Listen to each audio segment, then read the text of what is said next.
Thank you very much. Thank you very much. Two firebrands, Senator the Honorable Laurel Azama Leasing and Senator the Honorable Renuka Samlal Singh Suklal. Let me acknowledge, of course, the Honorable Prime Minister, Dr. Keith Christopher Rowley, the members of Parliament for Arima, and the Minister of Planning and Development, of course, the Honorable Penelope Beckles-Robinson, and our Member of Parliament for Dabadi O'Meara, the Honorable Lisa Morris-Julian, the Minister in the Ministry of Education. Let me also recognize the Honorable Minister of Education, Dr. Nian Gaspidoli. Let me recognize also the former MP for Dabadi O'Meara, retired Brigadier Ansel Antwine, the matriarch of the People's National Movement, former Minister Joan Yule Williams, and of course, we must recognize our party officers, and we have with us, of course, Mr. Indar Parasram, our election officer, and we have also our chairman of the Samuel Laventil Regional Corporation, Mr. Anthony Roberts. Let me recognize at the head table also the candidates that will be speaking tonight. Of course, we have Lynette Ramcharan, we have Janice Scott, and Mr. Sheldon Garcia. We also have in our audience the other candidates, and we have some distinguished people. We have some businessmen, we have some members of the community, the First Peoples. We have also some Arimians who are of long standing and respect. And ladies and gentlemen, I'd like to welcome you all to the Royal Chartered Borough of Arima and to this meeting tonight. So good night to the people and burgesses of Arima, to our listening and viewing audience, and our social media partners. PNM family, ladies and gentlemen, tonight I'm giving a brief report on the operations of the Arima PNM Council. I am aware that we have tonight a very distinguished battery of speakers from the Royal Chartered Borough who will no doubt provide a more in-depth conversation as it pertains to the many improvements in the progress for Arima's development. A critical success factor in getting things done is in the cooperation and collaboration amongst all stakeholders. Our main stakeholders as a council are the CEO and our administrative and operational staff. We also have a number of other key players, and I'll mention some of our key players because this is pertinent to local government reform. The Ministry of Rural Development and Local Government, the Ministry of Finance, the Ministry of Public Utilities, the Ministry of Planning and Development, the Ministry of Public Administration, the Ministry of Housing and Urban Development, the Ministry of Youth Development and National Service, Ministry of Agriculture, Lands, Fisheries and Marine Resources, the Ministry of Digital Transformation, the Ministry of Social Development, the Ministry of Sports and Community Development, and I could extend it further. I mention these stakeholders in central government to define the range of work of the council in local government. Local government is the center for the delivery of services to our citizens. Having a deep and sometimes personable relationship with our ministers for guidance and the way we do things is critical to our success. I'm saying this because we understand the need for that collaboration and communication among ministers of central government and local government to get things done. And I want you to weigh that in terms of local government reform, and one of the critical success factors for rolling out local government reform and for having the full potential of local government reform is the ability of the council to work with central government, especially in forming the genesis of local government reform as we have it now, how we go about doing things.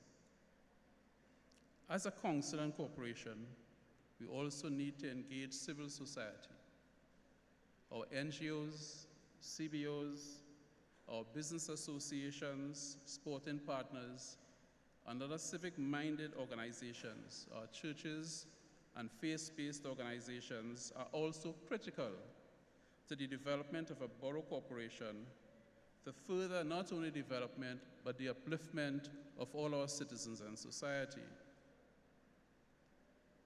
So apart from collaboration, teamwork, and cooperation, the next critical success factor is listening and involving the various groups and other organizations. For example, the First Peoples, the Taxi Association, our schools and principals, our PTAs, reaching the man in the street, local vendors and their associations, culture organizations of PAN, TASA, Stick Fighting, and Parang.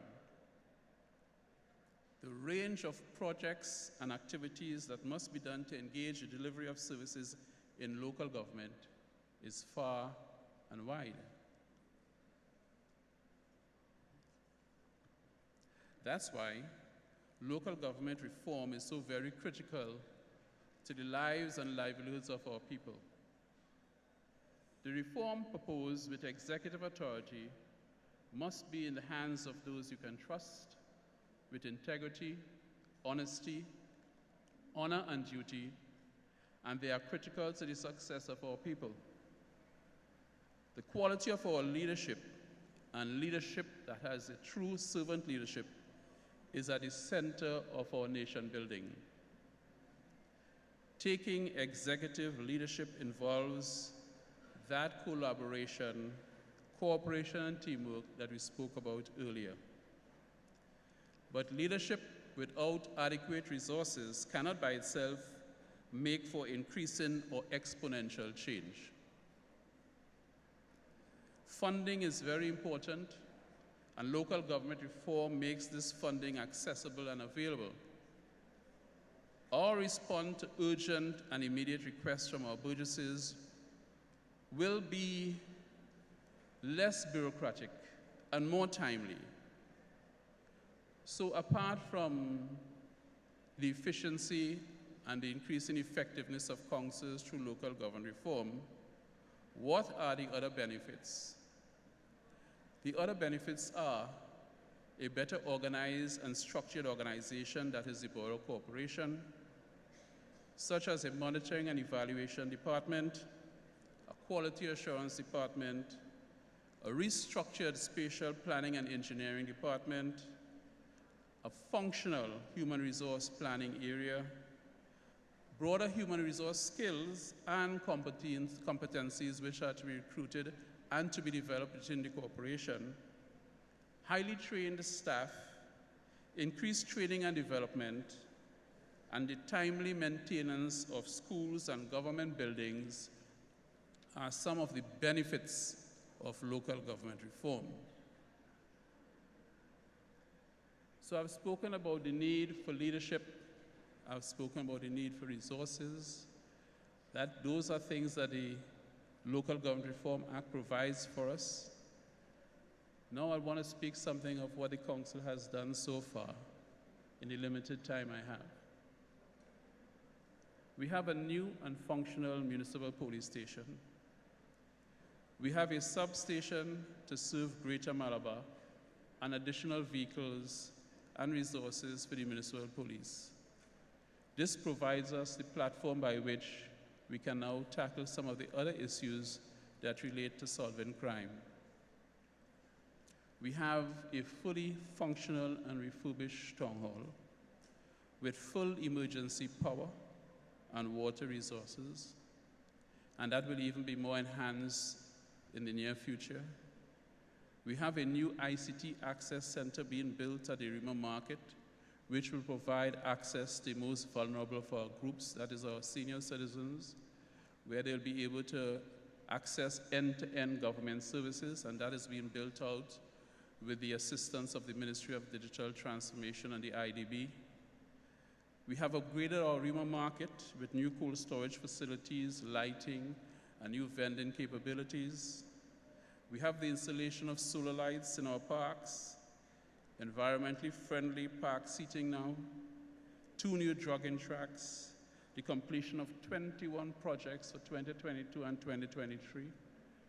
And I expect that my other colleagues who will speak later on will go into more details. We have increased vending opportunities at the bus lay-by, the creation of local economic development. There's also increased vending opportunities at the Holly Bitodia Promenade, Rose Park, and we have developed 18 other sites throughout the 7 electoral districts by moving those booths into electoral districts. We have developed community gardens. We have done the 1,000 Tree Project, where we have planted fruit trees and native trees so that throughout the 7 electoral districts, our children will know what are our native fruits. There will be no stranger to what is the local flora and fauna of our country. And now I come to something in terms of what's on our radar. We have 22 new infrastructure projects already approved and funded and to be rolled out under the new procurement rules. We have a new administrative complex which we are going to build at the BK hardware site. We are in the process of speaking with some ministries with regards to the development of a new market complex. We have camera and Wi-Fi that's going to be installed in 20 areas. I suspect the sponsor, the Minister of Planning and Development, will speak more on that. And that is in Arima proper so that we can increase communication and security. And all this is being done as a team in collaboration with our ministers and with our MPs of Darbury, O'Meara, and Arima. This work, ladies and gentlemen, is the work that was done by a council for 2019 to 2023. In this local government election of 2023, in all our electoral districts, we offer the further implementation of our local government reform candidates. We have 7 excellent candidates for representation to do the work of local government reform and the delivery of services to the people of Arima, and we have 143 candidates who will do it throughout Trinidad and Tobago. Thank you. I have 1 minute. For the implementation of local government reform, we need people of integrity, values, commitment, caring, with the skills and knowledge to build our nation. Cooperation by cooperation, we will deliver as a PNM the vision of change. And on August the 14th, we urge all our citizens, and we urge you, Arima, to vote for local government reform. Our change and through local government will bring a commitment and a contentment to all our citizens. And as we build our nation from the ground up, corporation by corporation, with local government reform and with the support of our central government and our Honorable Prime Minister, we shall shout, "Great is the PNM. Great is the PNM. Great is the PNM, and we shall prevail." Thank you very much.